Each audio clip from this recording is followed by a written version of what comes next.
Let's podcast alongside Joe Giglio. I'm Joe Ovies inside Eford Studios in downtown Raleigh. Thanks to Empire Properties and thanks to Copiers Plus. Check them out online at copiers-plus.com. Print management, document management.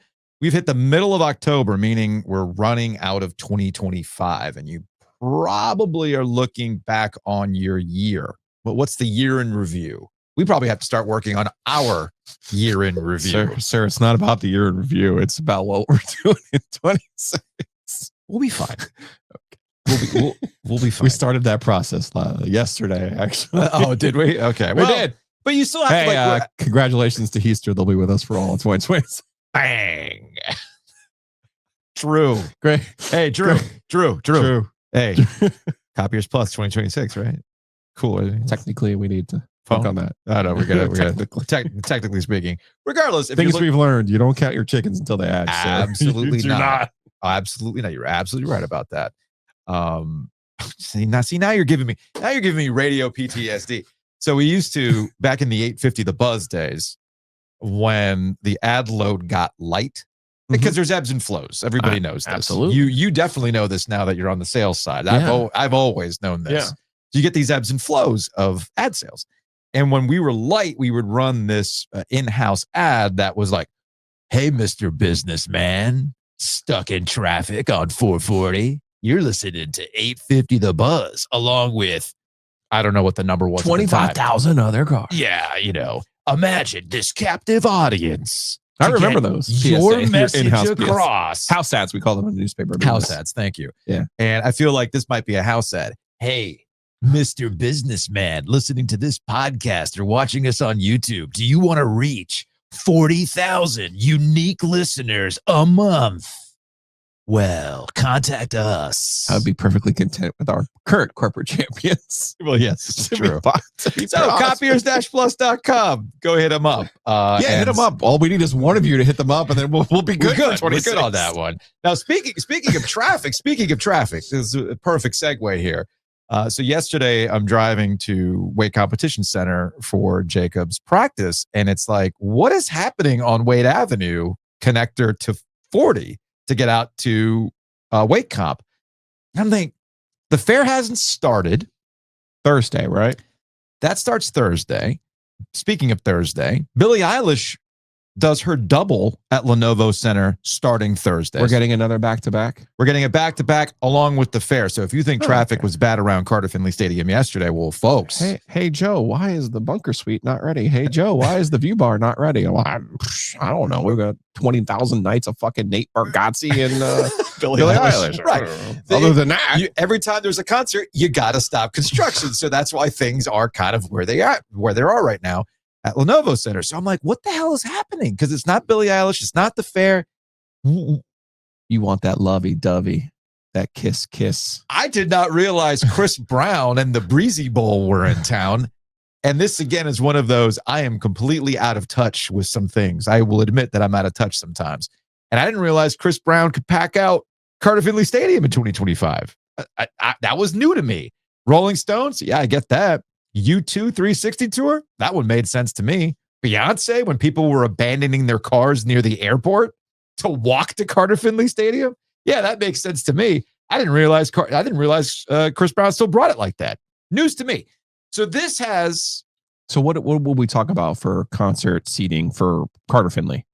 Legit 60, 50, anywhere between 50 to 60. Because you're on the field. Depending the field, too. Right? Or you two, there was no one on the field, right? Because they took up like the whole. No, there were people on the field. They just took up half of it because in order to do the 360 thing, there was so much room. But there were people there around the stage. Okay. It just wasn't like the U2, the Rolling Stones concert where they've got the stage in the end zone and then just pack out the entirety of the field. Right. Okay. So I don't know. Which would have been the Springsteen setup at Caniacs Stadium back in the day. So I don't know what the arrangement was. I was just trying to navigate through traffic to get to practice on time. And this invariably. So they had to sell at least 40 to make it work. Probably. Right? Yeah. You can't paper that. No. You can't. There's no way to paper that. Plus, based on traffic, they clearly had enough people to go to the show. And this always brings out the question, why is it that you can get people in and out for 8 football games a year, but the minute there's a concert at Carter-Finley Stadium, all hell breaks loose? And the answer is pretty simple. if you kind of process it through. With football, everybody has, at this point, an assigned parking spot. Everybody who's been going to football games for X amount of years has a basic idea of how to get in and out, where they're going to be parking, and there's no transactions that are necessary to get into those lots with the parking pass. Yeah, you can't even turn down certain streets without the right pass. None of that exists for a concert. It's Right. all paid, and it's all general. We saw this with the Stadium Series back in 2020? Was that 23? We were still employed, so That's right. 22. So yeah, it was 22. No, I think it was 22. it's 22. I can't remember. It all runs together. Regardless, That's not right. it's not the right one. I don't have the thing. Regardless, my brain is fried because I stayed up late watching the Canes last night too, which we'll get to in a second.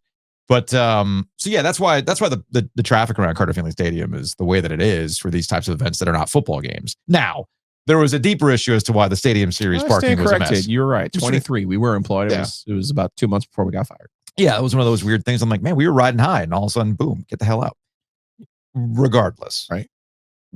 I think you got all up in Gary Bettman's face. I went all Jersey on Gary Bettman. Yeah, I did. That's his kink, though. I know. I've seen that with Gary. I've seen it with like New Jersey, New York guys. Like, because like in all the interviews I've ever done with Gary Bettman, they've been with Adam Gold. Yeah, I've not talked to Gary since.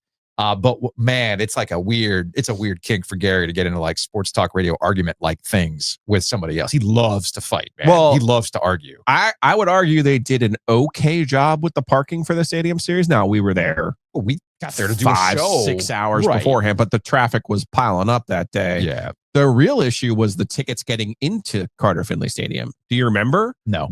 Oh my God, the side. I remember seeing the ends, the plaza area between Carter-Finley and the right. the arena. That was a mess. That was a mess. But then the Vaughn Towers side, there was literally like a human. It looked like the Bastard Bowl on the Game of Thrones. Like, I mean, there was like a human just crush, and you couldn't get in. Like, they were like seconds away from English Premier League soccer of just having to open the gates and let people in because there was about to be a crush of humanity. Yeah. And while we're sitting there waiting for the elevator to go up, Gary was like all fucking happy with himself. And I was like, hey man, next time you have an event in Raleigh, you should really ask the people who run these events for their help. Well, what do you mean? I thought it was great. And I'm like, right, the event's great. This is great. This is a spectacle, but it could have been run a whole lot better than this. Oh, because they insisted on their people, and not the people who know what they're doing. Then we had to sit in the elevator together. He's just like, the fuck are you? Who's this jabroni? Let's take a break. Let's take a hockey break. Brought to you by Happy and Hill. Yes, man, we just yada Chris Brown and wow. It's probably for the best that we yada Chris Brown. We're not going to yada Happy and Hail. Check them out. Download the app today. Happy and Hail. Use that promo code OG25 to save 25% off your order. Order on the app. Set a pickup time. In, out. No parking worries. Right? No parking worries. I miss our friends at the arena. I wish they were still there. But you know what? You got to go hit them up. North Hills. Hit them up on Six Forks. They got great food. That's just the bottom line. I know some people are like, oh, salad. No, they have great food. So more importantly, download the app, use that promo code OG25 and save 25% off your order. 919-444-2211. Call the OG Sports phone and curse or don't. Speaking of the Carolina Hurricanes, I felt like this voicemail was probably the best way to get into this conversation. Yo, our goalies are named Coochie and Bussy, and we're just supposed to sit here like everyone else isn't gonna make jokes about fucking us? Like, what am I supposed to say to that? Anyway, great game by Bussy tonight. Yeah, man. I got back late last night, and my brain was still active. So That's a B in his name. Bussy with a B. B. Yeah, with a B. Yeah. Bussi. Okay, just making sure that our audio listeners knew that. So I get home last night. By the time I settled down, it was 10:05. I was like, screw it. I'm not sleepy. My brain's still wired a little bit. So let me watch Little Canes. Let's get this road trip going. And yeah, but Bussy was. I gotta say, man. Bussy was tight. He was pretty good. Now, mind you, the Canes, I said this yesterday. The Canes can go into e-bug mode. And I know Walt Ruff put this stat out there last night. Walt always does a great job covering the Canes for the team and whatnot. Always has these wonderful factoids on social media. It was the 8th time in franchise history that the Canes did not allow a shot on goal in a period. That was the 3rd. Now, the dam broke open. They ended up winning 5-1 last night. It settled down. I think they took a lot of penalties early on and whatnot. But I feel like the road trip just started and we're already in the extremely online kind of what's going on mode.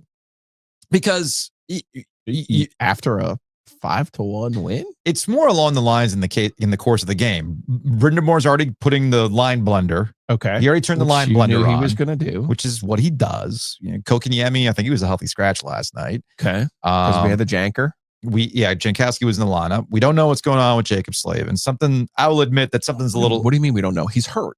But why? Like how? Why? What's was there a procedure? I was texting with Luke DeCock about this, and it's like the implication is there was no procedures done, just as he's nursing something. Okay, well, how long is he nursing it? Well, why hasn't it gotten right? Like that, those types of things. Yeah. So you're already going deep into your bag of defensive pairings. What do you say about Riley? Mike Riley looks like a 7th defenseman. Like Lebatard does the looks like a guy. Looks like, yeah. That's what Mike Riley looks like. That guy looks like the extra defenseman on your NHL roster. And then you have the dynamics of when Zeeler's gonna get going, Sure. Even though everybody else is looking good and they're getting on the board and everything else. I do think Nikishin's looked good in the first 3 games that I've seen so far. The youth, Ruski looks pretty good last night. He also did the thing that Canes fans love. I forgot who it was that the sequence escapes me, but there was a trip and Nikishin's like, F this crap. And he just nailed the dude into the boards. Clean hit, but it was clearly sending a message. I'm like, I like that. We had a Ghost Walker double. There you go. So you're getting your usual grab bag of things already on the annual NC State Fair road trip. Yeah. But it was almost like I was a week early with unveiling my tiers of extremely online Canes fans. All right, let's do it. So I posted this on social media last week, and I knew I was going to bring it up on the podcast. I felt like last night was a prime example of it because as you're scrolling social media, I'm like, I'm already seeing it, man. And we're not even a week into the season. Y'all got to pace yourself. Pace yourself with the Canes, please. Okay. It's a long freaking season. So I want to be really clear about what the tiers are. And I want to focus on this part of it. Extremely online. If, as I'm explaining these tiers to you, none of them hit for you, like if you feel like you do not qualify for any of these tiers, that's okay. That tells me you might be well adjusted. That's okay. You might just be a normal ass fan. Before we get into any tiers, there is tier 0, or should I call it tier OG? Yes. Because we all know that tier OG is what, Joe? Oh, I was in Greensboro. Yeah.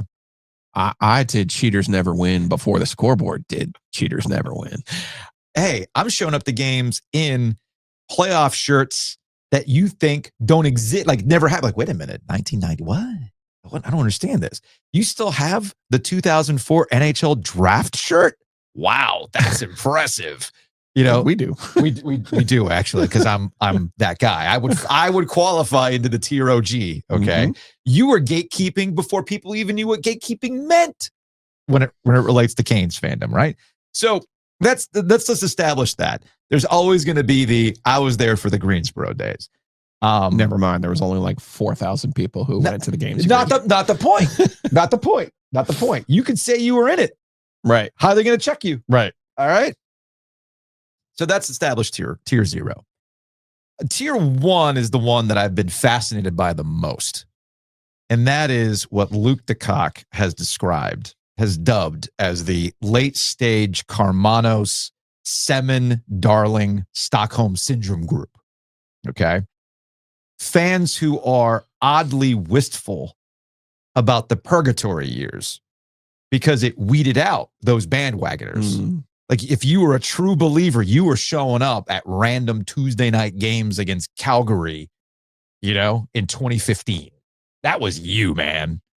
And 2019 with the bunch of jerks and everything else was this magical payoff for these Stockholm Syndrome Tier 1 group of fans. And they've been chasing that high ever since. Every playoff trip since has not hit the same. How can it? Because you didn't go 10 years. Right. You remember Tulsi, not Tulski. Right. Yeah. Oh, jeez. I got to take a knee for that one. Woo. Woo. By the way, there are sub tiers to this, in that like the people were like, I remember when I could just go in with my student ID and pay $9. Yeah, man, that ain't coming back. And I'm in this group sometimes too. I remember when Store Brew was $5. Yeah, man, that ain't coming back. That ain't coming back. So that's tier 1. Tier 2, I would qualify. I would call them the oops all Canes. You get the Captain Crunch and it's oops all berries. This is oops all Canes. This is the fan who only cares about the Canes, not sports in general. The Canes. Yeah. Oh, there's a football stadium right across the arena? What do they do over there? I have no idea. Who plays over there? Is that parking for the fair? I got no idea what's going on over there. Wait a minute. There's a basketball team that plays here? Are you sure?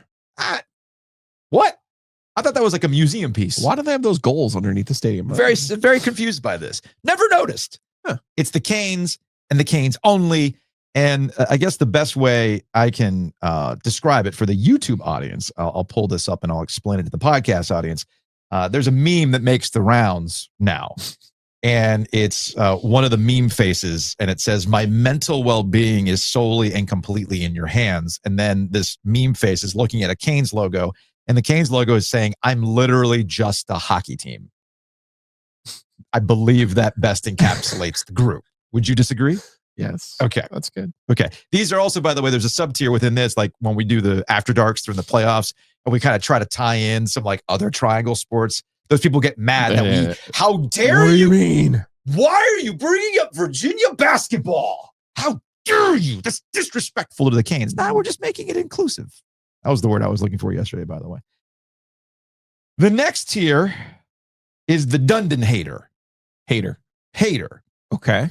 It's a highly unique group that has proclaimed multiple times they are done with this team. There's a Venn diagram between Dundon hater and NFL watcher who claims the people they're never watching again because they took a knee during the anthem. The Dundon hater is done with the team because of something Dundon did or did not do. Okay. It's not because he did this or no, sometimes he didn't do something and you're mad about that. And yet, even though they've proclaimed, I am done with this team, I'm never going to a game, I'm not buying anything else, I don't support them. When the Canes lose, they are the first ones to tell you. So they're keeping an eye on it, and they derive pleasure from the Canes losing, even though they are true Canes fans. Tier 4, I think this one's pretty self-explanatory. The national media ombudsman. That's a good one. They watch and listen like a hawk for slights, real or perceived. Like, did some like C-tier person on the NHL network have a throwaway line about the Canes? Well, there we go again. The national media is out to get the Carolina Hurricanes. Did ESPN not include the Canes in a promo? Blah! There we go. See, no respect. Did Greg Wyshynski make too bold of a prediction in the preseason? Well, we're going to save that tweet and we're going to dunk on him when they make the playoffs. And God forbid you say boring. God forbid. Okay. The next tier. There's a good chunk of them in that tier, by the way. I know. I know. There's a good. That's a healthy swash. Yeah. On the tiers. If this was a pyramid, that would be the biggest section of the pyramid. The next tier is the what I call the prospect knower. You get like ball knowers, the tape eater. Yeah. When it comes to the Canes, it's the prospect knower. This is best. This also is the person who knows what Corsi and the other stuff is. Yeah, I would say so. Okay. I would say so. This is best encapsulated by my friend Tom, Mr. Work Rate on Blue Sky and Twitter and things like that. It's also best encapsulated by this meme that I put together, and it's the bell curve where you have the idiot that just goes Canes win, and then you have the enlightened Jedi that goes Canes win. Those are the extreme ends of the IQ score. Okay. The dummy's just happy that they won. And the real enlightened fan goes, hey man, Canes win. But the prospect knower in the middle of that bell curve is very, very mad that despite the fact that they won 5-1, well, why wasn't this AHL prospect in the lineup, Rod? You know what would have been a lot better is if Bradley Nadeau was holding down the third line. Oh, man. Bradley Nadeau is the current avatar for prospect knower. Last year, it was Nikishin. He was the guy who was going to solve all the problems. If you just put Nikishin in the lineup, you would have won the Stanley Cup early. Mm-hmm. So that's prospect knower tier, okay? Tier 6. I'm not going to spend too much time on this one, but you all will understand it. This is the I bought a Tony DeAngelo jersey to make a statement. This is the opposite of the Dundon hater. Yes, this is I bought a Tony DeAngelo jersey to make a statement, to trigger. And you know what? I wouldn't be surprised if this person had a Michael McLeod jersey in the shopping cart a couple of weeks ago to make a statement. Mm-hmm. Tier 7, the Rantanen, Haula, Schadenfreude enjoyer. Again, pretty self-explanatory. It's a group that's never going to let these certain players go. Haula in the playoffs, well, we know how that's going to go. I've even forgotten why people don't even like Haula anymore. I think because he wore a bracelet. It was even before that. Really? And now with Rantanen, it's like, well, I mean, y'all know January 6th is going to be a real one at Lenovo Center. I'll be wearing my jersey. So there you go. There's your tiers of extremely online Canes fans. Well done. If you do not feel that you fall into any of those tiers, that's okay. Sounds to me like you're pretty well adjusted, and that's a good thing to be. Housekeeping.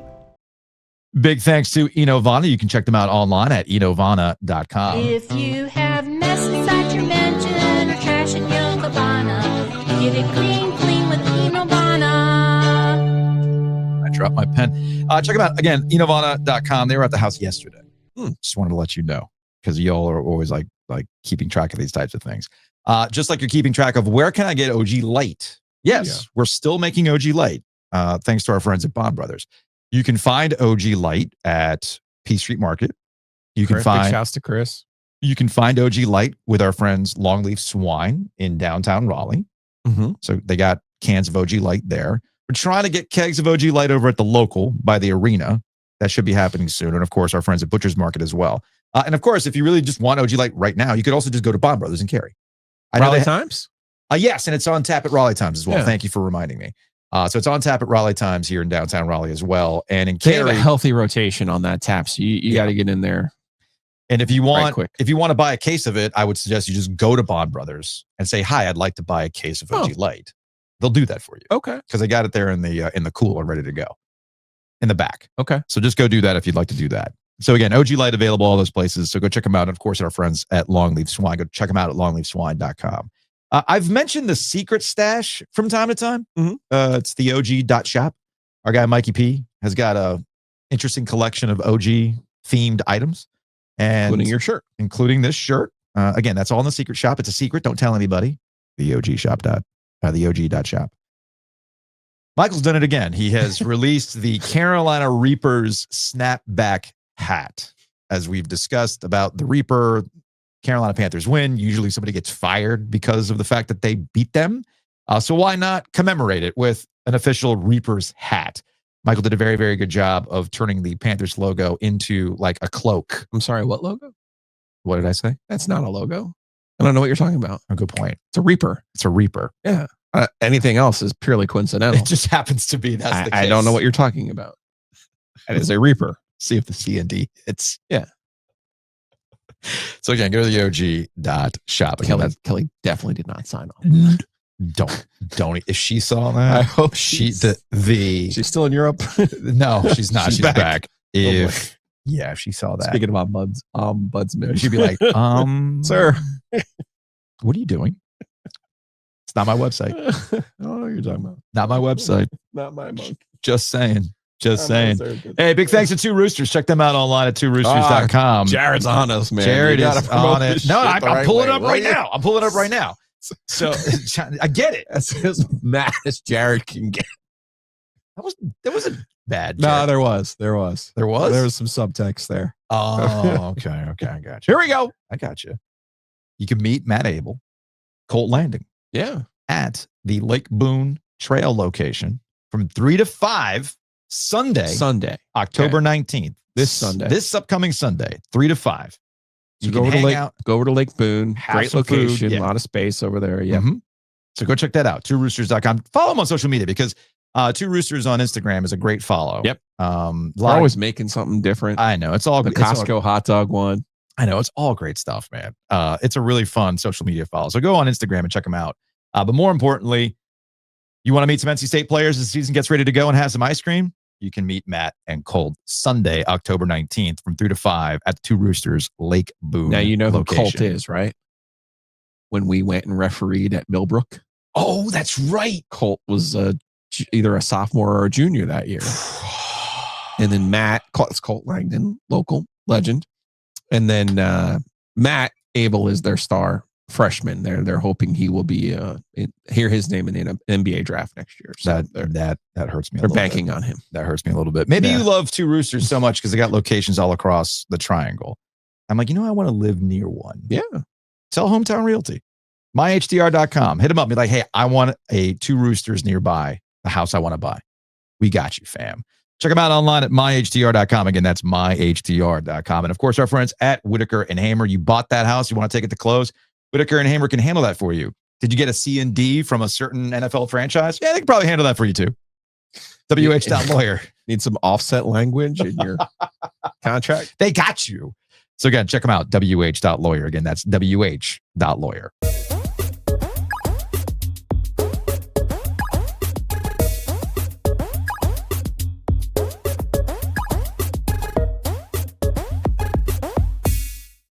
As the headline promised, we're going to be talking about the best college football program in the state of North Carolina right now. It's UNC-Pembroke. I like the sound of that. Best football program in the state. Currently 5-1. 6-1. Oh, I'm sorry, 6-1. Yes, with a wrap big up. game this Great. weekend. And joining us on the Heister Automotive Group hotline is the athletics director at UNC-Pembroke. Is Dick Christy. Hey, man, you're running it right now in North Carolina. I love it. Guys are on a hot streak. Hopefully they can keep it going this weekend. Appreciate you guys having us on.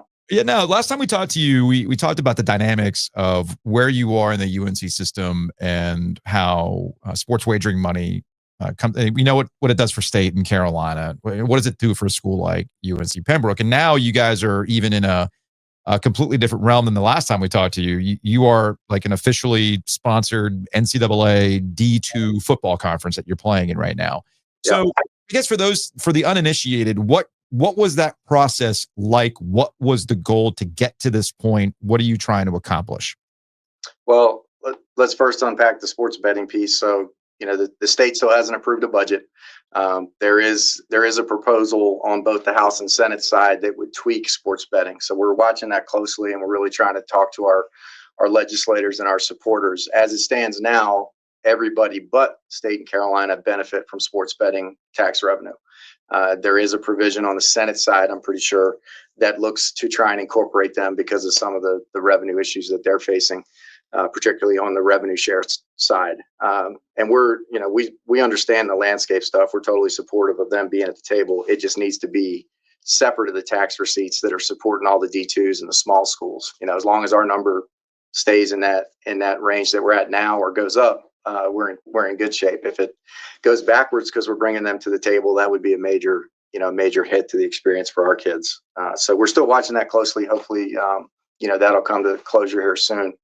But for UNCP, we started football 17 or 18 seasons ago. And I think the thought process at that time was that it was going to be a shoe-in opportunity to get into the South Atlantic Conference. So the league that, Lenore Ryan and Catawba and Wingate, a lot of North Carolina-based private schools are in. And that opportunity just never came to fruition. We were an independent for 11 seasons. And when we started football, there were probably 17 independents around the country. And that number just kept dwindling. So by my third or fourth year as AD, we were the last independent in the country. So trying to put together an 11-game football schedule, and a lot of other leagues are going to close schedules. We were really kind of getting to the point, can we sustain football here? And that was when we were able to get a scheduling alliance with the South Atlantic Conference. Then we got into the Mountain East Conference. That was our home for about 4 years. And we moved leagues and all our other sports to Conference Carolinas in 2021 with the long-term goal they wanted to get football established. They wanted to be able to provide that for their members, because at that time they had 4 or 5 members who had football and it was being played elsewhere. So by bringing us in, that helped them to solidify football. We then brought in Ferrum, we brought in Shorter. So we've been able to get up to that NCAA minimum number to actually sponsor the sport, which when we started this process, we didn't realize how important it was. But this past January, NCAA D2 changed our selection criteria for football. So now official leagues actually have an AQ. So whoever wins the Conference Carolinas Championship is in the national championship. And that was never the case for D2 football because you had so few teams making the postseason. So it's enormous that we have a league that makes geographic sense. It's enormous that it's had as much buzz as it's had. Obviously blessed that our team's doing as well as they are. But, you know, if you find a way to win the regular season, you're going to the national championship, which is pretty cool. What I hear you saying, Dick, is it makes sense for schools that are geographically located near each other to be in a league with each other. I walked into that one. And then have the ability to make a national tournament. Wow. What a fucking concept, Dick. My goodness.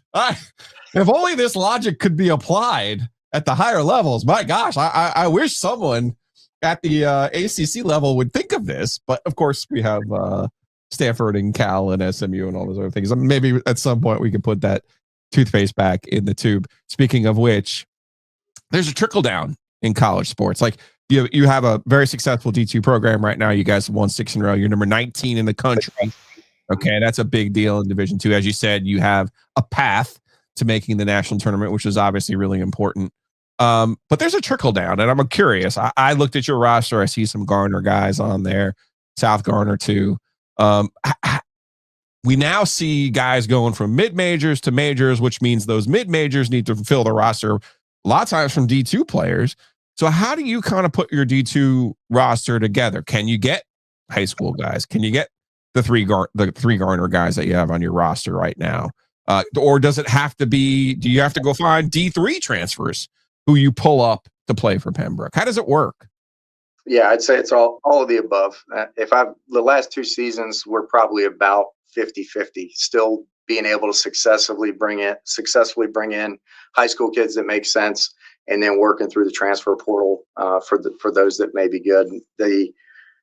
The change July 1 with the revenue share and roster caps is going to be interesting to see how that plays out, because in football, that roster cap is actually going to have talent fall to us, right? Because they go down to 105, I'm pretty sure.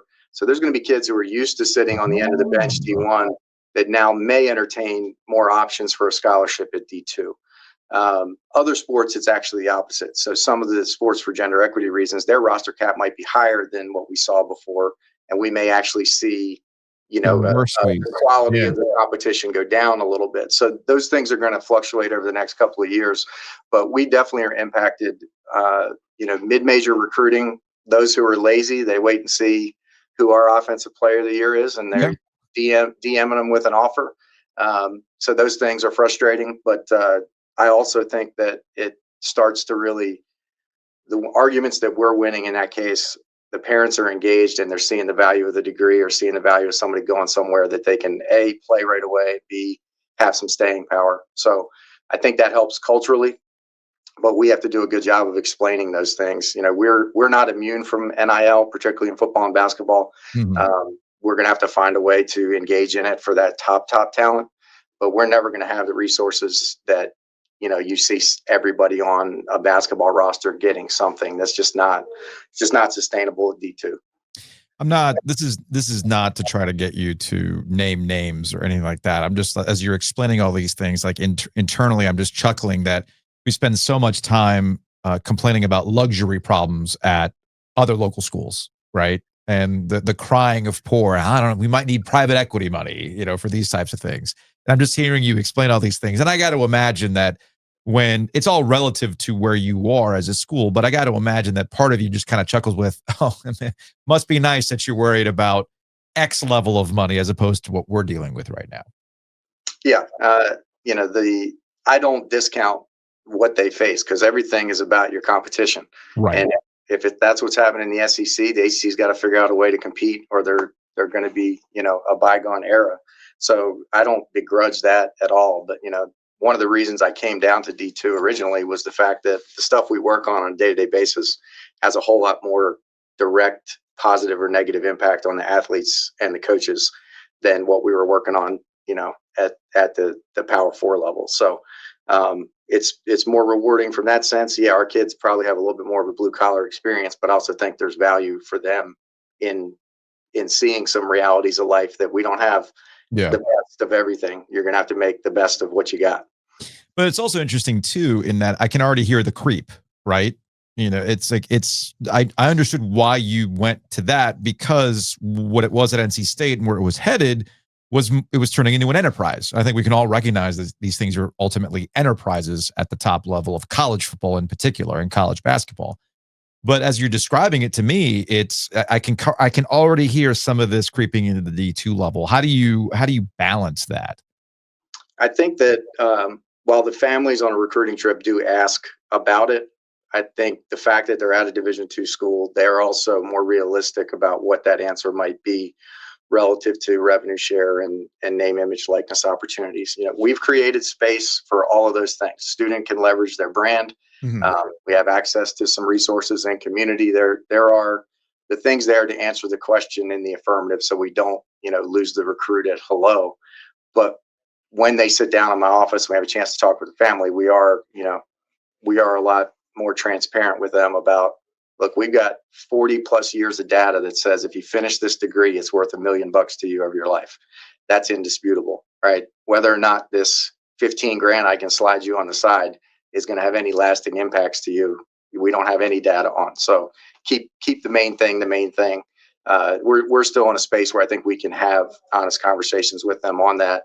And if that scares somebody away, it probably is going to be the best thing for our team anyway, because we can't invest NIL in every kid on the roster. So it's got to be somebody who's going to be a culture builder, not a culture killer. It's about to be hiring season in college football. I think we've seen a lot of chairs moving. I'm curious, what did you're someone now who has hired people. What did you see in Mark Hall, your football coach, that he's been able to have the success that he's had with Pembroke? Yeah, I mean, Chowan was a school we were really familiar with. They were historical rival even back to their 2-year college days, and we're almost as rural as they are in Murfreesboro. So when you see people that have been able to thrive and show some loyalty in an area, particularly if it's not a big metro, that's a big thing. And the fact that he was a play caller, I think at our level, was a big thing, and he had head coaching experience. So being able to show you've done it with very limited resources, I think that is key to come into UNCP and thrive, because we very much are proud of and latch on to our blue collar mentality. I think that's why our results sometimes outpace our resources. You have any at your time with the Wolfpack? Let me see how far back we can stretch this. Do we have any Manny Diaz stories or any Kurt Signetti stories potentially? Oh, there's definitely some of those. Yeah, Manny and I were in grad school together. At State. At State, yeah. Okay. Yeah. All right. Yeah. I know the hair hasn't changed. Maybe there's a little more gray in the hair, but it hasn't changed. As you were since that time. He was a pretty good lunchtime basketball player. I think those games got heated. You didn't play handball with him and Chuck? What was Chuck's game? I didn't get it. I didn't go over to the racquetball court there. Racquetball was Chuck's Yeah. game. That's Got right. flooded. The basement got flooded. The reason the locker room is on the wrong floor. Yeah. See, now this is PTSD. You want to bring up Carter-Finley parking for non-football games? Yeah. There's There's some things I was glad to leave in the rear view. You know what? That Breezy Bowl parking situation last night, not my problem anymore. I don't have to worry about such things. No. And then, yeah, we've been. You're talking to the guy that had to answer the Wolfpack Unlimited emails. So, I definitely have some PTSD there. Oh, man, the Wolfpack Unlimited. Where is that trophy? Anyway. Oh, well, that was, you talking about the one that they gave at the Wolfies? Well, yeah, I remember. Well, was that? Well, no, she gave Debbie Yao gave one to refusal to accept the status quo. Yes. The Wolfpack Unlimited award went first one to Korch and Gooks. Yes. because they got tossed from a game. And we suddenly are honoring a team that wasn't from 1983. How about that? Finally. Dick is The safe space, Dick. This is the safe space. He's like, no, I am not talking about this. I am not talking about this. But I will say, George and I have chatted about it a couple of times. When they went down the tunnel to get escorted out, I was standing down that tunnel, and he wasn't pleased. I know that. No, I remember that day.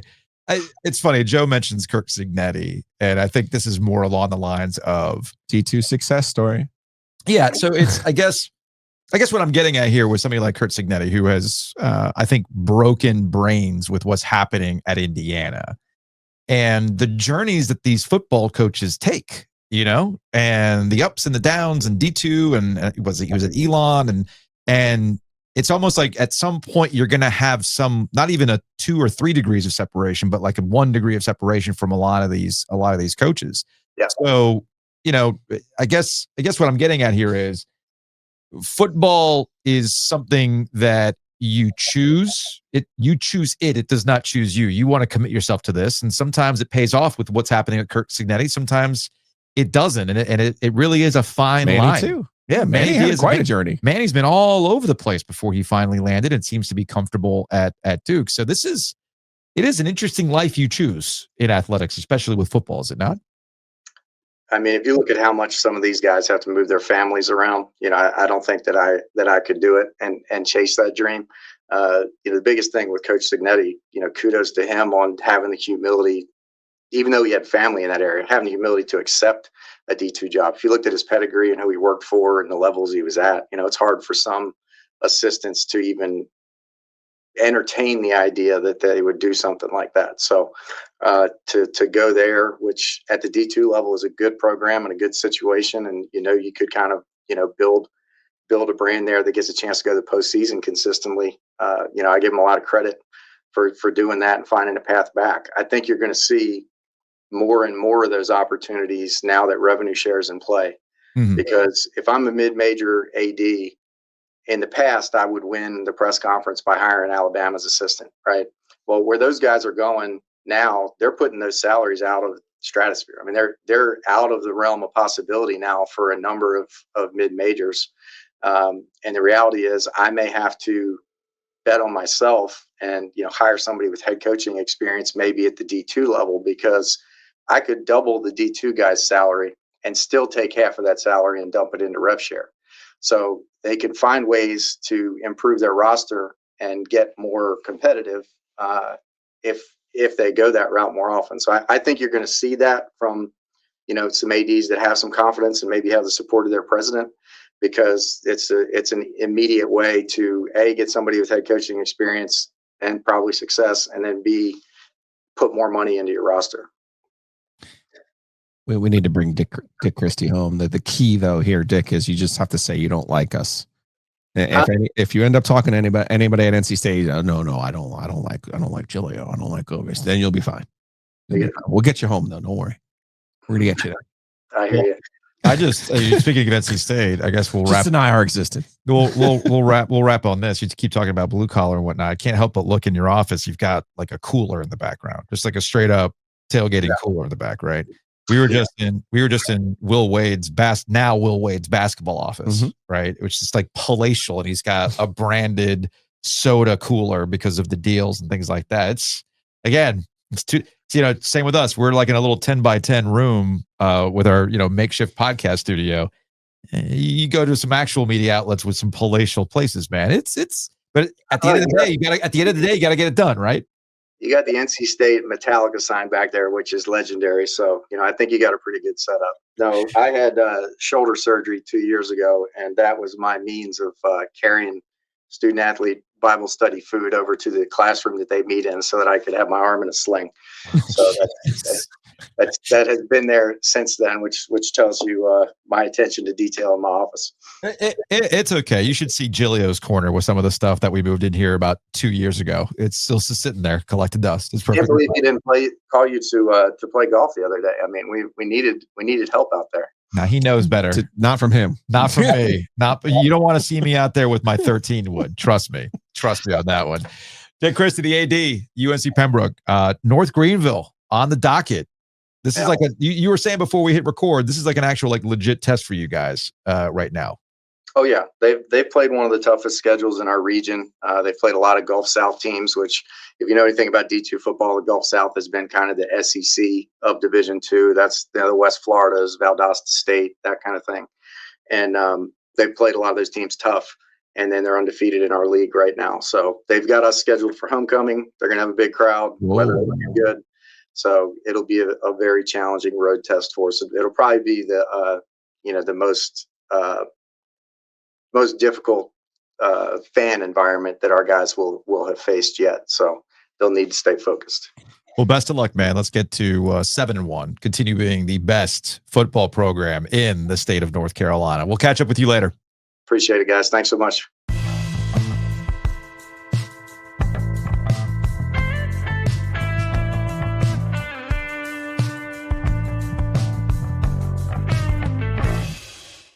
Big thanks to Roback. Check them out online at roback.com. Use that promo code OG20 if you haven't yet, or just make a new email and then use that promo code OG20 because they keep dropping banger after banger. You all have seen me with the herringbone like shirt jacket, right? I have to get the brown one to add to the collection. But then yesterday I got the email. Oh no. With what I would call, they call it the Delta shirt jacket. Okay. I'm calling this the Roback Stolen Valor jacket. It does have a certain look to it. It has a very workman-like look to it. It's got pockets, which I know people get very adamant about pockets. The other shirt jacket layering does not have pockets, which is fine. I enjoy stuff like that. But some people are very adamant about pockets. This has pockets. It's button snap. And I'm going to buy one. Okay. Because it's like Roback finally tapped into the Ovies brain rather than the Giglio brain. And I love it. So, yes, don't mind the credit card charges to Roback, Joe. Nope. Because it's about to go down. I'll make a new email. I'm in the club. It's going down. I'll make a new email. So go to roback.com, RHOBACK.com, OG20. Look, I'm finding stuff for me that might not be your style. Trust me, they're going to have something that is your style. Crew necks, hoodies, new polos. Sweatshirts. Like they have like the winter sweatshirts coming out right do you now. see the fleece too? I have not. You know me. It's probably for the best. I'm serious. It's probably not. So anyway, go to roback.com, use that promo code OG20.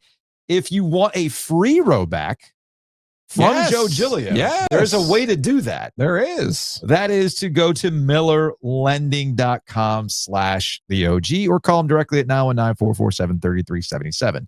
Had a good time catching up with Gordon yesterday. Gordon was mad because after we said goodbye, we went to the Gambling Syndicate. He's like, well, if you're talking lines, I could have stuck around. I'm like, Gordon, it was time. It's time to move on. He's a smart man. Not going to lie to you. Now, look, when it comes to understanding where things are going, Gordon gets it. So here's the thing. As we mentioned with Gordon yesterday, and I'll reiterate today, and Giglio's experienced this. I've experienced it a couple times. They might straight up tell you it is not the right time to refinance. You're thinking about consolidating debt. You've been wanting to do a home remodel of some sort. You're going to use the equity in your home. They're going to tell you, yeah, we get it, but right now it would not be smart for you to do it. Wait 6 months. They're not going to rush you into mortgage. That would be a bad idea for you in the long run. And when I checked in with Austin, he gave me like literally a chart. Here's what you have. Here are your options. It wasn't just like, hey, trust me. Yeah. It was here are the numbers, and this is why it is good for you. This is what you could do. A lot of different ways to do it, and really appreciate them for doing that. And in part, they have that flexibility because of the no closing costs. You know, if you lock yourself in and buy a rate, well, then you don't have these type of options. It all sounds pretty freaking obvious, right? Well, Gordon's the one who came up with it. He's the one who's the best at it. So that's a reason enough to give him a call, 919-447-3377. And as I mentioned, you get a Roback from Giglio if you take it to close, but you'll also get a Raleigh Wine Shop gift basket from Miller Lending. Two pretty good incentives, actually, when you take it to close. So go to millerlending.com/theOG. Speaking of saving money, making smart decisions, have you called Matt Davis and the crew at State Farm in Garner yet? If you haven't thought about your insurance, it's like a set it, forget it type thing. It's auto draft. You haven't thought about it in ages.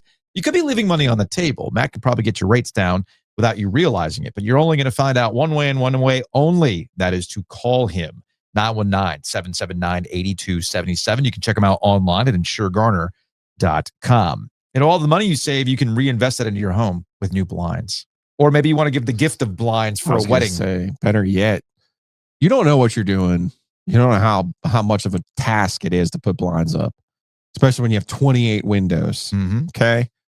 Do yourself, do your friend, do your son, do your neighbor, your brother, do them a favor.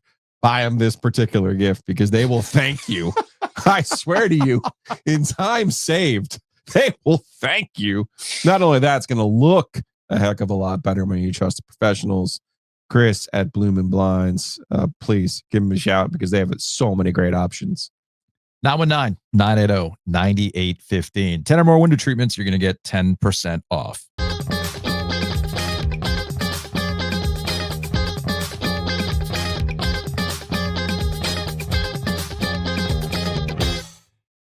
Joining us on the Heister Automotive Group hotline is a man that actually he's in the center of this Venn diagram between me and Giglio. On one circle, it's hell yeah, let's talk some Cardinal Gibbons athletics. Michael Brooker, head basketball coach, Cardinal Gibbons basketball, and the other circle is Joe Giglio's obsession with discussing the quote unquote lost years of UNC basketball. You know, the one where they went to 2 Final Fours. Yeah, he did. I went to 3 actually. Somebody throw the guy a bone. Michael Brooker joining us on the Heister Automotive hotline. Michael, what's going on, man? Oh, nothing much. Just really glad to be on. I've enjoyed watching y'all and listening to y'all over the years, so it's really an honor to be on with y'all. All right, so Michael, you're entering your second year as Cardinal Gibbons boys basketball coach. I saw part of your Broughton game who you won. You knocked out Scott Wood. He's still mad about that. So you still got one over on the Wolf Blood. That just so you know. Yeah. But then I saw your last game, which was at Garner, and I saw your Cardinal Gibbons team come in there, and I'm looking at them, and I'm going, who is? I didn't know you were the coach. I'm looking over, and I was like, oh shit, that's Brooker. And you coached your ass off in that game. You got robbed. I will tell you that straight up. There was a phantom foul call at the end of that game, which cost you the end of that game. That's Joe Giglio saying that. We don't need the North Carolina High School Athletic Association coming in with a fine. Okay, so he got Giglio saying straight up robbed, but you coached your ass off in that game. I gotta know, man. The playbook. That's yours. That's Dean's. That's Guts. Who are you stealing from in all those plays, man? You ran some really good stuff. Oh, I really appreciate it. Yeah, I just think over the years I've been blessed to work with some really good staffs, and obviously a lot of our stuff comes from my time at Carolina, the transition, secondary actions, and I've kind of modified some of those, with our size or lack thereof. Although we did have Cash McSweeney last year, who was 6'8", so we did have some stuff where we obviously were similar to Carolina, but a lot of 5-out transition stuff and just stuff to try to put us in a position to be successful against some of these more athletic and faster teams that we play. We got some good athletes, but, usually not on the level of some of the teams we play from a height and length perspective. So we got to, kind of out execute at times and shoot it well. And I think for the most part, we do that to make us a really competitive program. So it's a great group to work with and they're a lot of fun. So this is the playoffs. You finish the year in the playoffs. You beat Broughton, you lose to Garner. Which one sustains you this offseason in the true Carolina fashion? Which one did you stew on or celebrate more? The win over Jordan Page, who had a tremendous night against you, or the loss to Garner? I think ultimately, our games against Broughton were awesome for us as a school community and as a rivalry, huge rivalry, and we were able to beat them 3 or 4, and in the semis over at their place in the conference tournament was a great game for us, and obviously in the state tournament, the double OT coming back from down. Those are ones you'll always remember, of course. And I think we learned a lot about ourselves over at Garner. I think we should have been up more in the first half, but also they could have been up a lot more in the third quarter too. And they're a really tough opponent, especially over there. So obviously we stewed on that Garner game a lot and have thought about a lot what we could have done differently, what I could have done differently to put them in a better position to be successful there at the end. But I think we can take a lot from both. Obviously, we're a drastically different team from last year. We lost some really good players, lost a couple more starters here before the season started. One transferred to St. David's and one decided to play baseball. So we're a different team, but I think we can take a lot of what we learned and really build off of it and continue to hopefully progress and move forward and get better and better. So, Michael, I'm curious to transition over to the Carolina basketball side of things. I want to go back to what you said. You said you've enjoyed watching. You've enjoyed listening to this program. And last time I checked, we're two quote unquote state guys. You're the former Carolina basketball player. I thought it didn't work that way. I thought we were just haters. What's going on here? No, y'all are good. I love y'all's content, and it always keeps me on my toes, and all of us Carolina folks on our toes. But being up here, I think has been really refreshing to see the different perspectives and see the different programs, up close a little bit more than down in Georgia. And so now that my wife works with the Fellowship of Christian Athletes over at NC State, she's heavily involved over there. So, it just gives you a different perspective and, kind of gets you out of that little bubble of Carolina only, and it allows you to see other programs from a different viewpoint. So it's been good. And I enjoy y'all's back and forth and the banter. So it's been fun. No, I appreciate that. I guess that was my herky-jerky way of kind of transitioning. I think you just nailed it with a little bit of a bubble. And I feel like, and maybe I'm completely misreading this, that the transition from Roy to Hubert happening at the same time as college basketball is transitioning to what we've always known, guys of a certain age like us, what we've always known to what it is now. And Carolina finding out the hard way that the usual things that have always worked don't necessarily work anymore. And the very difficult transition to accept that and adapt. How have you kind of viewed it as a former player being around of this transitionary period for what's happening with Hubert Davis, which I'm optimistic about this season. Yeah, I'm pretty optimistic about this season with that group, because I think maybe that lesson has been learned and now they're applying those things. Yeah, man, I think just nowadays with the volatility of the game itself and college athletics in general has, and I was listening to Josh Pate's podcast. He's obviously a big football guy, but just, accepting what it is nowadays and how it's not probably ever going to be like it ever was, where, when Coach Smith went to 27 straight weeks, whatever it was, just insane consistency. I just don't know that we're going to see that type of consistency from even the Blue Bloods, as we've seen at Carolina here the last couple of years, 2 of the last 3 years. And so, just adjusting those expectations, obviously still having extremely high standards and want your program to be as what they used to be, and continuing to push forward in today's landscape. But it's just drastically different. I think even us as former players, we just have to somewhat adjust our expectations to, 30 plus wins a year and making Elite Eights and Final Fours every year. I just don't know that that's realistic for anybody nowadays. And so just adjusting those expectations and still having extremely high standards and still want them to do extremely well. And, I think we've seen glimpses of that, obviously not throughout the entire 4 years, but I think this year's group, like you said, is a strong group, and went to the blue-white scrimmage, and I came away really optimistic and encouraged by what I saw. So I think it should be a strong year if we stay healthy and progress. Now, did you go to the Ludacris show first, hang out, and then go to the blue-white game? Did you go to Ludacris, then football, then blue-white, or did you just go to the game? I'm smart. I saw Ludacris at the 2015 Kirby Smart's first spring game down in Georgia, and I liked Ludacris back in the day, but I've had my fill there in person. So I knew the football probably wasn't going to turn out how we had hoped. So I just kind of saved my energy and went to the basketball. Good call. Smart man. I want you to think about a 2000 Final Four story for me, because I'm fascinated with that team. But before we do that, ways the world is different. What if I told you back in have when you get to Chapel Hill, hey, not only is Carolina going to have this freshman Caleb Wilson, but he's going to be talking. He's going to be like a social media star, and he's going to deal with New Balance. Like, how far do you think you would have gotten into the weight room before somebody would have been like, hey, Michael, we don't wear those here? Yeah. I mean, I remember going onto the court when Coach Smith's final year, and I wasn't even officially, I was practicing at that point, but I was a medical red shirt, and we had the Nikes that had the straps on them. I don't know if y'all remember those from the 96-97 team. And I didn't have the straps on. I just had the shoes were just white, and everybody else had their straps on. And Coach Smith made me go back in the locker room and put the straps on to match everybody else. So yeah, it's definitely freshmen obviously couldn't talk, as you alluded to, and so it's definitely incredibly different. And I think it's taken a lot of folks, and still a lot of folks have not accepted where it is now.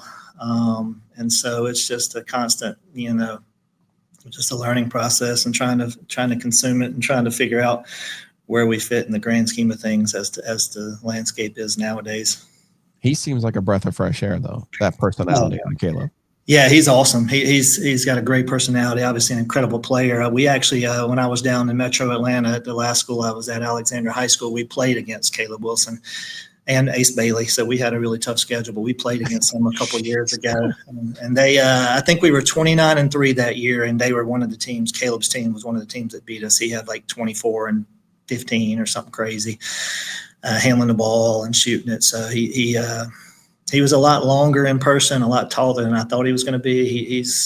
I think he's going to be really good this year. I'm excited to watch him. Somebody gave me a Marvin Williams comp for him. Is that track? Yeah, I could see that, but being long, and yeah, I definitely could see that, and hopefully he turns out like that.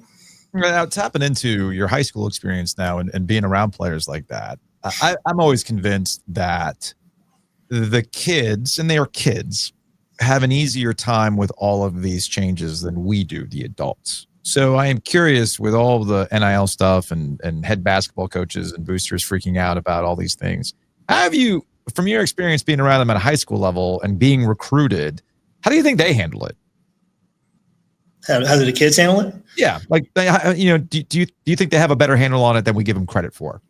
I think so. I mean, I think they're much more savvy now, and probably much more, having been around it a lot and social media and all that stuff more than obviously we were. I mean, it was all. I didn't even have a cell phone in college, obviously, until my sophomore or junior year. So. I think they're much more savvy than a lot of folks give them credit for, and a lot have solid representation and putting their best interests at heart. So I think they're mature beyond their years, in a lot of ways, and maybe more so than we were back then. A little more sheltered, a little more, like I said, less. We're a little more oblivious to what was going on around us, I guess you could say, and I think they're a little more. Worldly, I guess, just based off a lot of the experiences they've had coming up in the recruiting world and AAU world and all that kind of stuff. So, all right, you've had long enough to think about it. You actually played with my favorite Carolina player of all time, in Ed Cota. So I need one, I need an Ed Cota story, and then two, I need a Selection Sunday, March 00. 18 and 13 UNC got swept by Virginia. Where did you watch that Selection Sunday? When did you celebrate seeing your name? I mean, come on, man. Yeah, that was that year was, I think we lost to Wake Forest, I believe. Robert O'Kelly in the ACC tournament. Yes. Played. We stayed. Only because I have it in front of me. Yeah, we stayed and practiced in Charlotte the next morning. I think at Queens, I believe, if I'm not mistaken. Was not a good practice. It was that was an interesting year, to say the least. But what a phenomenal way to end it. And I did with Adam and Jones, a podcast of rewatching that 2000 Tennessee game when Pep was so big, and Joe and all those. What a phenomenal push there to get to the Final Four to wrap up Coach Guthridge's tenure. And that was dicey. It was really dicey. I think we were obviously saved by our strength of schedule was really strong and won just enough games to squeeze in as an 8 seed, and then got hot at the right moment. So yeah, Ed was, I don't know that I have a Ed story that I can probably tell on here. But Ed's phenomenal. Obviously one of the best, if not the best, arguably the best at point guard, one of the best in ACC history, obviously, and one of the very best in Carolina history, even with the lineage of all the greats we've had there. I think there ever an alley-oop that you're like, nah, he didn't just pull that off? Yeah, I mean, obviously the one to Vince that he missed, that's the one that kind of sticks out even more than any that, obviously there's so many that he threw. to Vince and Twan, and some of the incredible passes in traffic between the legs to Brendan over at, I don't know if it was PNC at the time or RBC or whatever it was back then. The between the leg, in the middle of paint, and Brendan caught it and dunked it. So he's had so many, it's hard to rank them. But I think the off the backboard was probably the most insane, vision, seeing them behind, throwing it at that angle was just, but I think he's the only guy with over 1,000 points, 1,000 assists, 500 points, and 500 rebounds or something like that. But no, he was obviously, me being from the country down in rural Georgia, and Ed from the city, from New York City. It was interesting, our relationship early on as we kind of got to know each other. But he's a great dude, and I've seen him at different AAU events and different Carolina events. But he's a really good dude, got a good heart, and he was a lot of fun to play with. Any other school would have a statue or something to that 00 Final Four team. Like State would celebrate that team for the rest of the time. Man. It's 8th seed that made the Final Four. It's the 3rd anniversary of the 10th anniversary of the so got to talk about that. Yeah. That would definitely happen. Although it's funny, this is was it the second Julius Peppers reference this week? I mean, it was pretty damn good. No, I know that. I think it's Chris Lang obviously was a great player, but during that stretch, he just wasn't himself for whatever reason. And Julius was gigantic in propelling us in a couple of those games where he stepped up. And I mean, I've always said, and I firmly believe, that if Julius had committed himself to basketball fully, that I think he could have been an NBA player. Now, I don't know how long, if it had been 10 years or 2 years or what. Sure.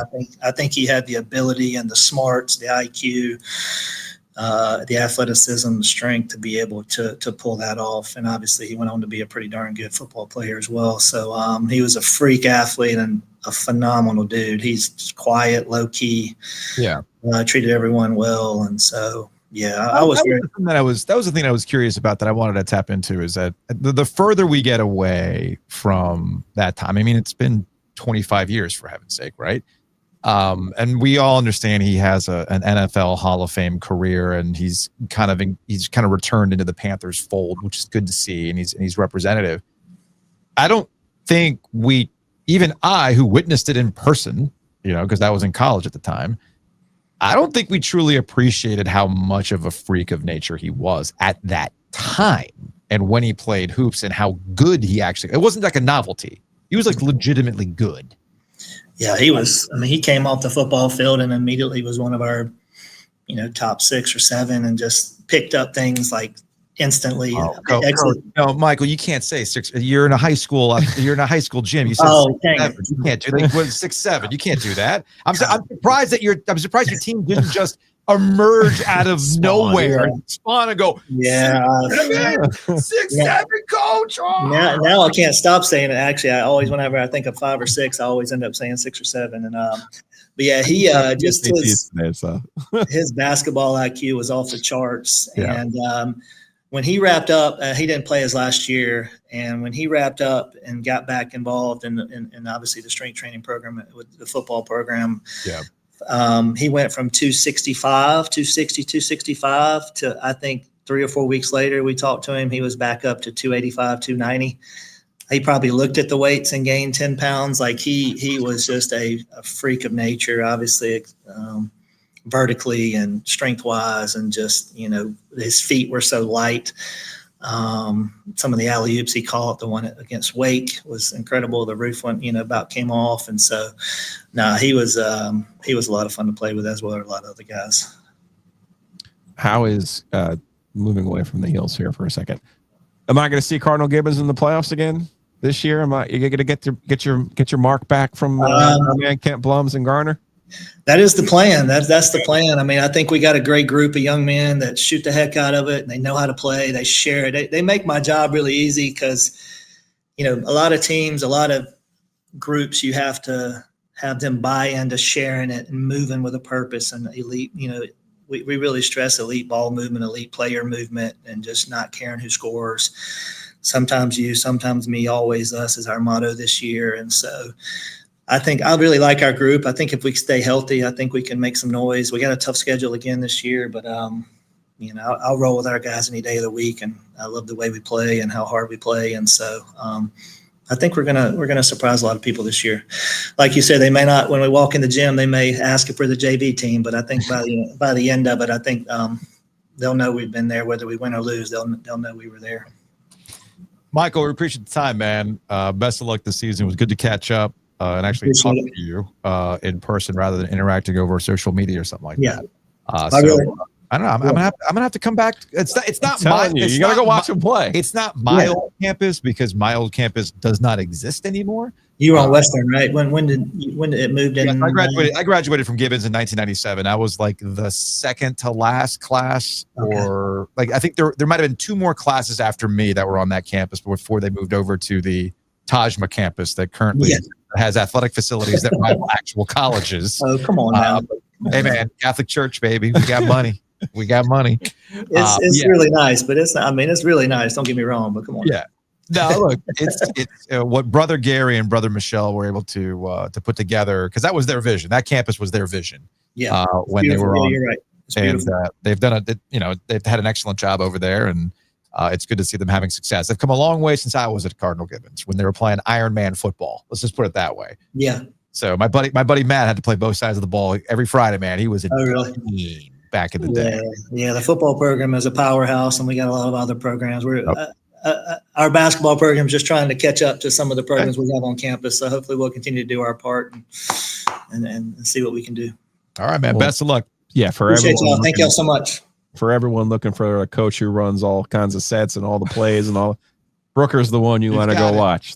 That's the guy right there. I appreciate it. Thank you, guys. Take it easy.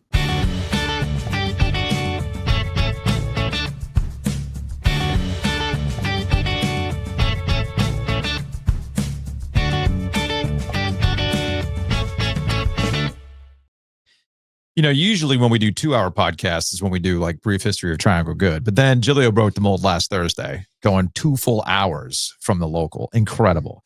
Wait a second. 45 minutes of it was taped interviews. That's right, because he used the Kyle Smith as well from Stanford. So I really went an hour and 15 minutes. Still, it's kind of funny. It was just kind of funny. And I thought 2 hours of brief history of Triangle Good, like the sound bites that explain the 25 years of last 25 years, was an epic one. Now, the conversation we just had with Michael Brooker, now he missed Carolina's bad year. Yes. I think next summer, like you talked about, too many documentaries now want to celebrate or just give you flowers and rainbows and sunshine, right? It's all PR, man. Next summer, we are definitely doing the lost year at Carolina, which would be 02. Yes. The 8 and 20 year. 95 Duke, Pete Gaudette. Oh, geez. And the year before I got here, 93 NC State basketball was one of the worst possible seasons any program has ever had for a lot of different reasons. We're going to explore those 3 teams this summer. All right. Because I think we could find people from all 3 of those teams to talk to. Yeah. And you know what? Sometimes it helps. It helps to talk it out. That's fine. And we can find Pete Gaudette. It is weird that with Brooker, I find it weird that it is like these are considered like lost years or years we don't talk about, and it involves two Final Fours. Yeah, 2. Brooker's last year was 01, which was Doherty's first year. Yes. So. Yeah. Well, and that's when we start getting into that dynamic, but that's neither here nor there. When we did brief history of Triangle Good and our social media channel, it's all brought to you by Color Graphic. Check them out. Email them if you have anything like a car wrap, you need banners, you need sales materials, all that kind of stuff. Sandwich boards. Hey, we had a sign for 2 Roosters that every other podcast was jealous of. Well, guess what? All you got to do is hit up our guy Glenn at Color Graphic. Email him sales@colorgraphic.com. Again, that's sales@colorgraphic.com. Big thanks to Mosquito Authority and Pest Authority. Check them out online at bugsbite.com. We've had a lot of rain. You might be finding that you've got some moisture issues in your crawl space. They got moisture barriers for that. In fact, we've had some things going on in our building. I was going to say, I got to tell Greg that, there's a lot of big digging up. It's a leak issue. It's a leak issue. Yeah. And I said, and it's underneath the foundation. I was like, okay, now I got someone who can help you guys with this. My guy, Hayes Lancaster, bugsbite.com. It's not just getting rid of those ants. Seriously. I went through this a couple years ago. Mold, mildew under my house. They cleaned it up. They add the moisture barrier. It's all gone away now. It's totally worth the investment in your house, in part because if you think, oh man, I'm going to sell my house. Well, someone's going to come inspect your house, by the way, before it gets sold. Your only chance. No one's buying your house if you got mold or mildew. No, I'm telling you absolutely that right now. No, they're not doing that. And so the moisture barrier truly is the way to go. Check them out, bugsbite.com. Also, check out our friends at the Butcher's Market. As I mentioned, you can find some OG Light at select locations of the Butcher's Market. But what you're going to get at every location at the Butcher's Market is great customer service. You need a particular cut of meat. You are looking for something exotic. Well, they got that in the frozen section. You're looking for prepared meals. They got that too. It's all at thebutchersmarkets.com. Ken literally just had his Oktoberfest party on Saturday. Big shouts to Ken. Bratwursts, different sausages, all the things that you want. Custom order them. They'll take care of you. Again, that's thebutchersmarkets.com. And of course, our friend Chris Brassfield, brassfieldaccounting.com in Homer, Alaska. We're going to be checking in with Mike Maniscalco. Brassfield Accounting brings you all of our conversations with Maniscalco during the hockey season. Maniscalco is going to jump on with us tomorrow for a very special OG and Friends, as Giglio is out. So it's going to be a very special OG and Friends edition of the podcast. And you might be like us in that you have your own business, a small business, a 2-person LLC. Maybe it's just you, a sole proprietorship. And you have a lot on your plate, and what you need is... You don't know the rules. And you don't know all the rules. You think you do, but you don't. And this is where Chris can step in as it relates to your money as a fractional CFO. And structure. No, just set you up so that you're ready. So check them out, brassfieldaccounting.com. Again, that's brassfieldaccounting.com.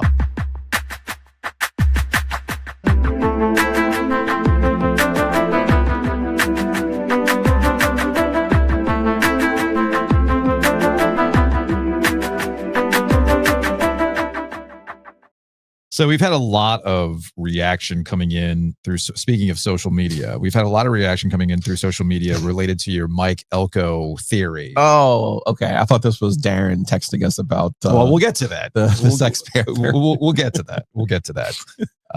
Well, it's funny you mentioned that. We'll get to that. No, I was thinking about the Elko thing because I'll post stuff on social media. Yeah. And then I check in to see how, if anything needs to be flagged, or I just want to see how the numbers are doing. Like, it's funny. You could post the same video on YouTube Shorts, TikTok, and Reels. It'll take off on one. It'll do nothing on the other. It's all very, very random. It's voodoo, as you like to say. It is voodoo. It's the algorithmic voodoo. Now, what is funny is that once it does get into the slipstream, then it takes off. And on, I believe it was, I want to say it was TikTok, where the Elko take leaving Texas A&M to go to Penn State got into the Texas A&M slipstream.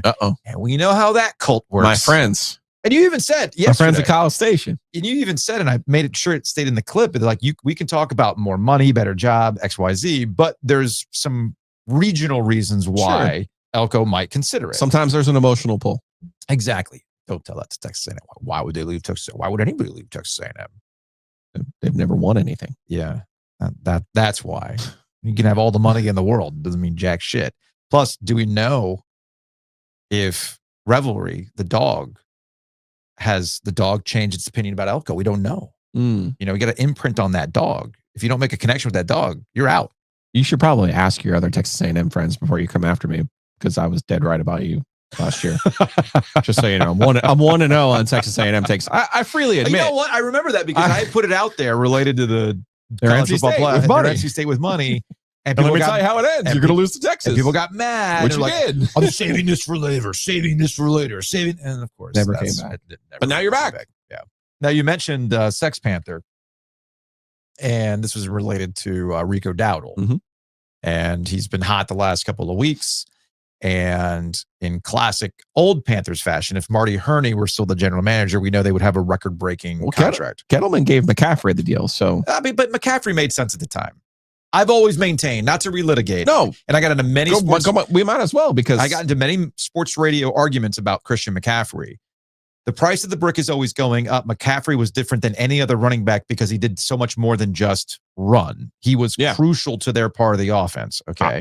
To be clear, I would have kept Christian McCaffrey. I don't know why they traded Christian McCaffrey. Mind you, what's funny about Christian McCaffrey, to me, he earned the paycheck more than, say, a Kyle Allen would. Because remember, when they went on a win streak years ago when Cam Newton was hurt and Kyle Allen was the quarterback, I remember Scott Fowler writing in the News and Observer about, they should consider maybe paying him, which of course gets to the classic thing of what you just said. Don't marry everybody you have sex with, right? Yeah. So that's where we're now. Just enjoy your relationship. It's fine. Hey, it might fizzle out. As we put that clip out, Darren Gant did text us. DarrenGantPanthers.com. He's like, I was just about to text Marty Herney, and I see that clip, and it really brought back some memories. And, look, that man loved to pay a running back. I don't that man loved to pay a running back. I don't want to get too deep into let's remember some dudes, but when it comes to the Panthers and running backs, it's really easy to get into let's remember some dudes.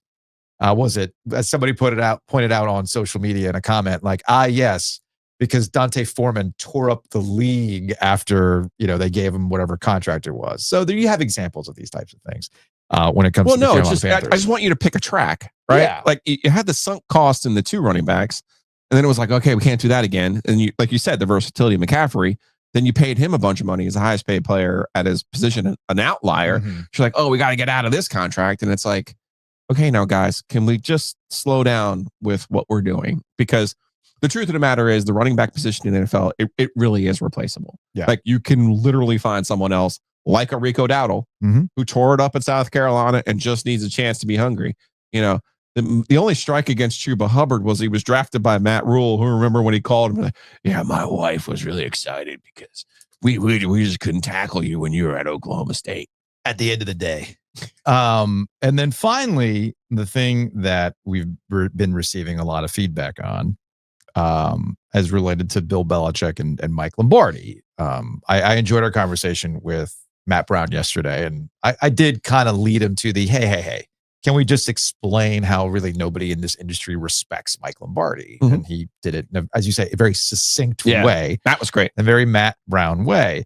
And before we got recording today, you were like, well, we don't want to talk about Bill Belichick and his like, don't believe your lying eyes. You just don't see it. We've made a lot of progress. It's worked everywhere I've been, which of course triggers me because he tried to give us at the Cleveland Browns. Right, Bill, it's at funny. The Cleveland Browns. I will admit, I've gotten to the point where I don't like playing Belichick clips because they're terrible clips. They're just awful clips. Yeah. There's no point in playing them. I have considered, depending how the rest of the season goes, I have considered just reading Belichick clips in silly voices to just pep them up a little bit, right? Or running them through an AI thing that makes them sound like a death metal singer, something ridiculous like that, right? The process has worked everywhere I've been. Here we go. And just so you know, the Cleveland Browns at the end of the 80s were the team that was cursed by John Elway and the Denver Broncos. Mm-hmm. They were a playoff team. Now, the year before that, he took over in 1991, which was after he had helped the New York Giants win their second Super Bowl. More on that in a second. They were 3-13. His teams went 6-10, 7-9, 7-9. Yes, 11-5, 5-11. He's gone. Okay. Now, why would they fire him after only one bad season, 5-11? Well, I think we know the answer to that now. So the truth of the matter here is it's worked. The process has worked at every stop. What part of that worked in Cleveland? The 11-5 year? Yeah. I mean, come on. And then he does the thing about the Giants. It worked at the Giants. You're being so disrespectful to Bill Parcells when you claim those Super Bowls to begin with. And now you're just going to yada, yada, yada. That was your process with the Giants? Mm-hmm. That was your process with the Giants. Mm-hmm. You're the one who came over from Air Force and turned the New York Giants into the Giants. You're going to take credit for that. That was you. Take credit for that. Not your mentor. Yeah. Not your mentor who won, by the way, with the Giants, won, by the way, with the Patriots, won with the Cowboys, won with the Dolphins. Like all of those different stops where he won, where you didn't win. Yeah. Your mentor. You're going to take credit for that. Like, you want to talk about, like, when he takes credit for those 2 Super Bowls, it triggers me. It really, really does. There comes a time in sports. It's not, I guess I shouldn't say sports. I think this is true in just about every industry where you start to believe your own bullshit. It's worked at every stop, Joe. The process has worked at every stop. LeBron James, for instance, LeBron James still thinks that he's running this league. He believes his own bullshit. No, dude. No, you don't run the league anymore. I have a little bit of a problem with the Carolina Hurricanes. I haven't spent too much time talking about this because I'm still trying to like workshop it and see how this season goes. But, they changed their slogan. It went from Raise Up, which I liked, to Carolina Culture.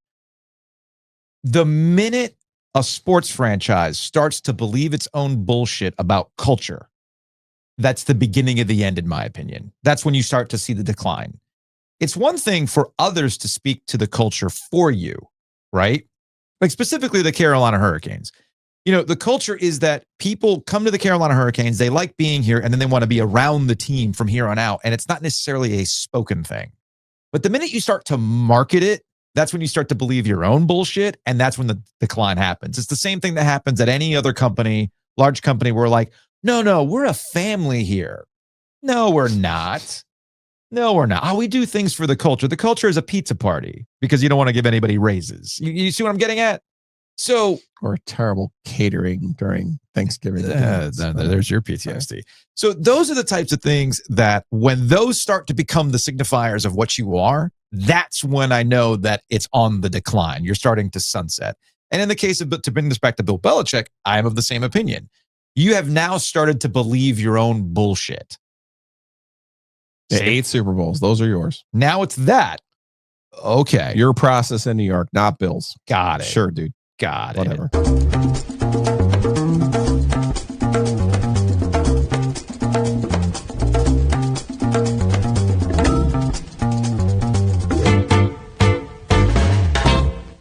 Now, speaking of Carolina, they play Friday night, baby. 10:30. You hype? You can stay awake for that? No. I'm going to stay awake for that. I'm very excited about this. Right now on DraftKings, lines are subject to change. Lines and odds are subject to change. Right now, Cal is a 10-point favorite over the Tar Heels. So money is moving towards Carolina. They believe that they're getting better, just as Bill Belichick said. So wait a minute. Carolina being plus 10 is an indication of them getting better? Yeah, it was opened at 12.5. Oh, wow. It's down to 10. There you go. Vegas, Public's on it. Vegas just like, you know what, Bill, you're right. Yeah, they're like Nick Saban and Pat McAfee. I mean, he's my friend. It's totally going to work because he's my friend. The over-under is at 47.5. And given the way that Carolina's offense has been this year, I'm inclined to take the under. But then again, their defense hasn't been good. And who knows? Maybe the algorithm solves it and they go crazy on them.